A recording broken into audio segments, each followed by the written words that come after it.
ایک بندہ ہے جائیں خواب دے وچ ڈٹھے کہ وہ دے کہ اپنی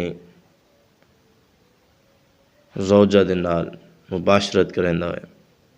یا وہ احتلام دا خواب ڈٹھے، لیکن صبح اٹھے تو کیا دے کوئی نشان ہی کونی،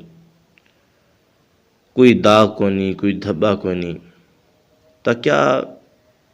خواب دے وچ وہ جڑا معاملہ ڈٹھے ان دی وجہ تو اندوں تے ہن غسل واجب تھی گئے۔ سارے بعض لوگ یہ سمجھدیں کہ غسل واجب تھی گئے، وہ غسل کر گئے، لیکن قطعاً غسل واجب نہیں تھیندا اگر تمہیں خواب دی حالت ہی وے، خواب دے وچ تساں اس طرح دا معاملہ ڈٹھے یا کوئی احتلام تھی گئے، تو این صورت دے وچ جب تک اگر تہاں کوئی نشان داغ دھبا نہ دیکھو بیداری دی حالت وچ، اگر تو بیداری دی حالت کوئی داغ دھبا نظر نہیں آیا تو تھوڑے تے کوئی غسل واجب نہیں۔